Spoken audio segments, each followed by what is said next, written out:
ஹரஹர நம பார்வதி பதஜே ஹரஹர மகாதேவ. தென்னாடுடைய சிவனை போற்றி, எந்நாட்டவர்க்கும் இறைவா போற்றி. விநாயகனே வினையை வேறறுக்க வல்லான், விநாயகனே வேட்கை தணிவிப்பான், விநாயகனே விண்ணிற்கும் மண்ணிற்கும் நாதனுமாம், தன்மையினால் கண்ணிற் பணிமின் கணிந்து. அன்பார்ந்த எங்களுடைய தொலைக்காட்சி நேயர்களுக்கு உங்களுடைய ஜோதிட ஆச்சாரியர் ஜோதிட குரு சிவஸ்ரீ டி சரவணமாணிக்க சிவாச்சாரியர், முதல்வர் காஞ்சி காமகோடி பீடம் வேத சிவ ஆகம பாடசாலை சங்கரமடம் காஞ்சிபுரம். அலைபேசி 98509837. அடியனுடைய பணிவான வணக்கங்கள் மற்றும் ஆசீர்வாதங்கள். நாம் தற்சமயம் காண இருக்கக்கூடிய இந்த பதிவு அப்படின்னு பார்த்தோம்னா, பலவிதமான ஆன்மீக நிகழ்ச்சிகள் மற்றும் ஜோதிட நிகழ்ச்சிகள்லாம் நம்ம பார்த்துன்னு வந்துட்டு இருக்கோம். அந்த வகையில் தற்சமயம் காண இருக்கக்கூடிய பதிவு அப்படின்னு பார்த்தீங்கன்னா, இந்த புத்தாண்டு பலாபலன்கள் அப்படிங்கிறத பார்க்குறோம். புத்தாண்டு அப்படின்னு எடுத்துட்டால் தமிழ் புத்தாண்டு அப்படிங்கிறது இருக்குது, ஆங்கில புத்தாண்டு அப்படிங்கிறதும் வருது. அதில் பார்க்கும் பொழுது நாம் வருகின்ற இப்போ தற்சமயம் வரக்கூடியது அப்படின்னு எடுத்துட்டால் இந்த 2025ஆம் ஆண்டு ஆங்கில புத்தாண்டு. இந்த புத்தாண்டில் இந்த 12 ராசிக்காரர்களுக்கும் என்னென்ன நன்மை தீமைகள்லாம் நடக்குது, அது எப்படி இருக்குது அப்படிங்கிறதெல்லாம் தான் இந்த பதிவில் பார்க்குறோம். அதாவது இதில் ஒரு விசேஷம் என்னென்னு பார்த்தீங்கன்னா, எந்த ஒரு ஆண்டும், அதாவது ஒரு 2.5 ஆண்டு 5 ஆண்டு 3 ஆண்டு இப்படிலாம் கழித்து நடக்கக்கூடிய ஒரு நிகழ்ச்சி அப்படிங்கிறது இந்த வருஷம் நடக்கும். அது என்னென்னு பார்த்தீங்கன்னா, நவக்கிரகங்கள் உங்களுக்கெல்லாம் தெரியும். சூரியன், சந்திரன், அங்காரகன், புதன், குரு, சுக்கிரன், சனி, ராகு, கேது, 9 கிரகங்கள். ராசிகள் அப்படின்னு எடுத்துட்டால் 12 ராசிகள்: மேஷம், ரிஷபம், மிதுனம், கடகம், சிம்மம், கன்னி, துலாம், விருச்சிகம், தனுசு, மகரம், கும்பம், மீனம். இப்படி 12 ராசிகள். எதற்காக சொல்கிறேன் அப்படின்னா, நமக்கெல்லாம் எப்படி சொந்த வீடு இருக்கோ அந்த மாதிரி நவக்கிரகங்களுக்கு வீடு அப்படின்னு சொல்லக்கூடியதான் இந்த 12 ராசிகள்.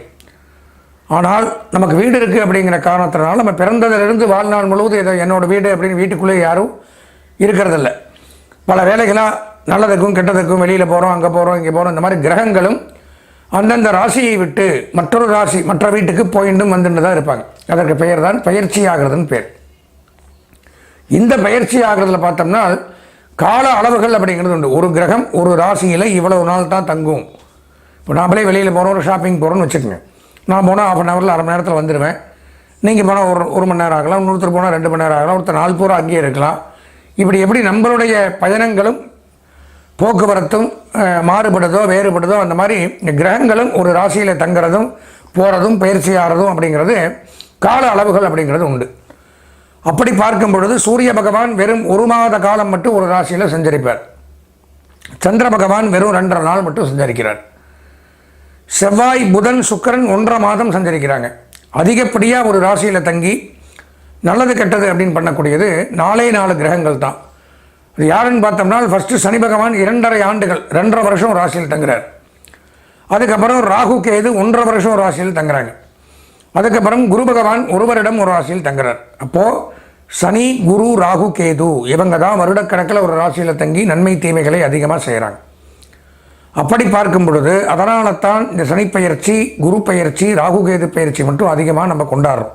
இந்த மாதிரி யூடியூப் சேனலாக இருக்கட்டும், அல்லது ஆலயங்களாக இருக்கட்டும், மற்ற டிவியாக இருக்கட்டும், எல்லாருமே இதை அதிகமாக மென்ஷன் பண்ணுறதுக்கு காரணம் இவங்களுடைய பயிற்சிகள் கால அளவுகள் அதிகமாக இருக்கிறதுனால.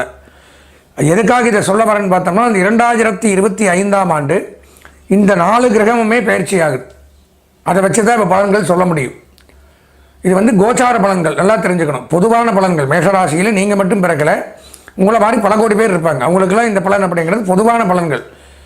அது போக அவரவர்களுக்கு என்று இண்டிவிஜுவல் ஜாதகம் அப்படின்னு ஒன்று இருக்கும். அதில் நம்ம முழுமையாக பார்க்கணும். தசாபுத்தி பலன்கள், இன்றைக்கி நடக்கிற தசாபுத்தி 12 கட்டங்களில் எங்கெங்கே இருக்குது, இந்த சனி எங்கே இருக்குது, குரு எங்கே இருக்குது, ராகு எங்கே இருக்குது, பயிற்சியானால் நமக்கு நன்மை நடக்குமா, தீமை செய்வாங்களா, இதெல்லாம் நம்ம ஜாதகத்தை வச்சு தான் இந்த பயிற்சியை 100% நம்ம தெரிஞ்சுக்க முடியும். அப்போது எதற்காக சொல்ல வரேன் அப்படின்னா, 2025ஆம் ஆண்டு சனி பயிற்சியும் வரும், ராகுகேது பயிற்சியும் வரும், குரு பயிற்சியும் வரும். அப்போ இதெல்லாம் மாறுபடும் பொழுது இந்த 2025 நமக்கு இந்த 12 ராசிகளுக்கும் என்ன நன்மை தீமைகளை கொடுக்க போகிறார்கள், அதன் மூலம் நம்ம என்ன நன்மை அடைகிறோம், இல்லை யார் எச்சரிக்கையாக ஜாக்கிரதையாக இருக்கணும், இப்படிங்கிறதெல்லாமே இந்த பதிவில் இப்போ நம்ம பார்க்குறோம். அன்பார்ந்த எங்களுடைய அவிட்டம், சதயம், பூரட்டாதி ஆகிய நட்சத்திரத்தில் பிறந்த கும்பராசி நேயர்களுக்கு 2025ஆம் ஆண்டு நடக்கக்கூடிய புத்தாண்டு பலாபலன்கள் அப்படிங்கிறது தான் தலைப்பில் நாம் பார்க்குறோம். கும்பராசியான நமக்கு என்ன நன்மை தீமைகளை செய்ய போகிறது. ஏன் சொல்கிறேன்னா, ஏன் பார்க்குறேன்னா, இந்த 2.5 ஆண்டுகளுக்கு ஒரு முறை நடக்கக்கூடிய சனிப்பெயர்ச்சி இந்த ஆண்டில் நடக்கும். 1.5 வருஷத்துக்கு ஒருக்கா நடக்கக்கூடிய ராகுகேது பயிற்சியும் இந்த வருஷம் நடக்குது. 1 வருஷத்திற்கு ஒருக்கா நடக்கக்கூடிய குரு பயிற்சியும் இந்த ஆண்டு 2025 நடக்குது. இப்போ இந்த பயிற்சிகளின் மூலமாக நமக்கு கும்பராசியான நமக்கு என்ன நன்மை தீமைகள் அப்படிங்கிறத இந்த பதிவில் பார்க்குறோம். பொதுவாக கும்பராசின்னு எடுத்துட்டால் சனியினுடைய ஆதிக்கத்தில் வர்றதுனால மிகச் சிறப்பு. எதிர்பார்த்த காரியங்களை, திட்டமிட்ட காரியங்களை தங்கு தடையின்றி நடத்தி காட்டக்கூடியவர்கள், பேச்சில் வல்லமை பொருந்தியவர்கள், அழகு சாதன பொருட்களை விரும்பக்கூடியவர்கள், பிரயாணங்களில் வெற்றி பெறக்கூடியவர்கள், விளையாட்டுத் துறையில் சாதிக்கக்கூடியவர்கள், இப்படியெல்லாம் பலவிதமான நன்மைகளை தன்னடத்தை கொண்டுள்ள கும்பராசினியர்களுக்கு இந்த புத்தாண்டு பலாபலன்களில் இந்த 4 பயிற்சிகளும் ஆகிறது. என்ன நன்மை தேவைகள், என்ன பரிகாரம் பண்ணிக்கிறோம், எப்படி இருக்கணுங்கிறத தான் பார்க்குறோம். இப்போ பார்த்தீங்கன்னா டைமிங் ராசிநாதன் ராசியில் ஆட்சி பலம் பெற்று விளங்குறார். ஜென்மச்சனி அப்படின்னு பேர், கூட சுக்கிரன் இருக்கார்.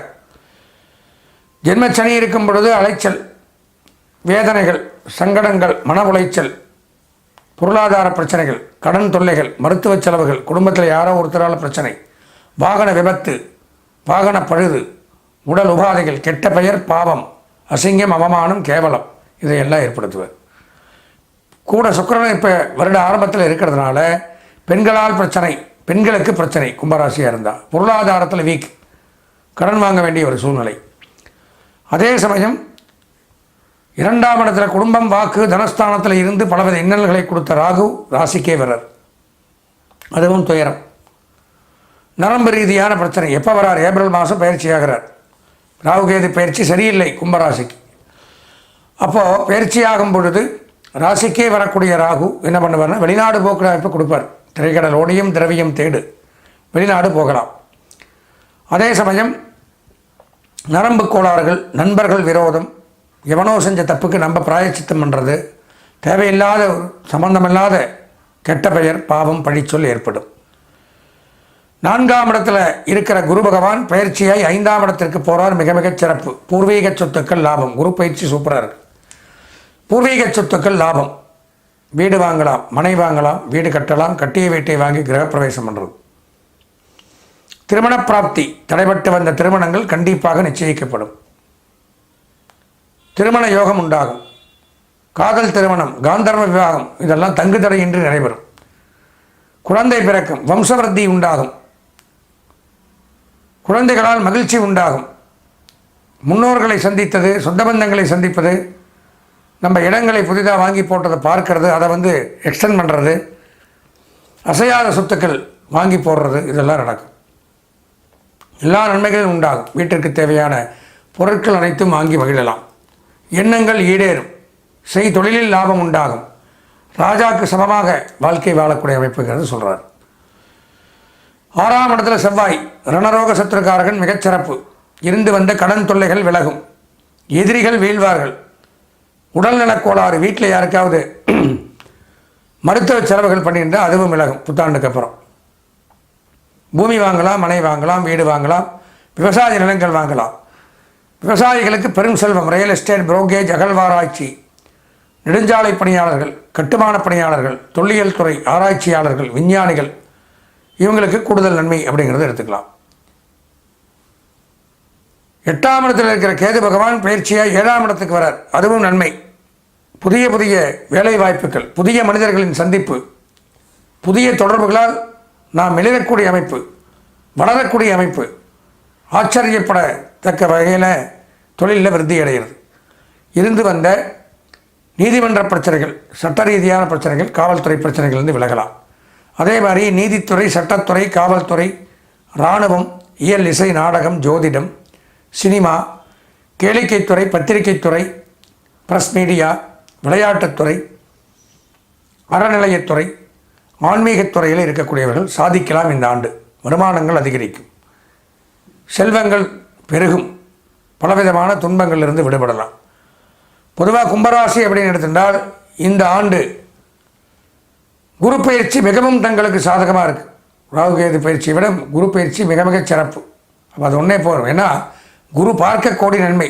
குரு பகவானுடைய பார்வை இருந்தால் மற்ற கிரகங்கள் பிரச்சனையை கொடுத்தாலும் அது விலகிடும். அதனால் இவ்வளோ நாளாக ஜென்மச்சனி, குரு சரியில்லை, ராகுகேது சரியில்லை, 4 கிரகத்தினாலும் பீடிக்கப்பட்டு தோஷங்களை மட்டுமே, கஷ்டங்களை மட்டுமே அனுபவித்து வந்த கும்பராசிக்கு இந்த புத்தாண்டில் நடக்கக்கூடிய குரு பகவானுடைய பயிற்சி தங்களுக்கு பலவிதமான அனுகூலங்களை கொடுக்கும். எனவே இந்த புத்தாண்டு கும்பராசியான தங்களுக்கு ஒரு இனிமையான புத்தாண்டாக அமைய எல்லாம் வல்ல இறைவனை பிரார்த்தித்து புத்தாண்டு வாழ்த்து கூறி ஆசீர்வதித்து விடைபெறுகிறேன். நன்றி, வணக்கம்.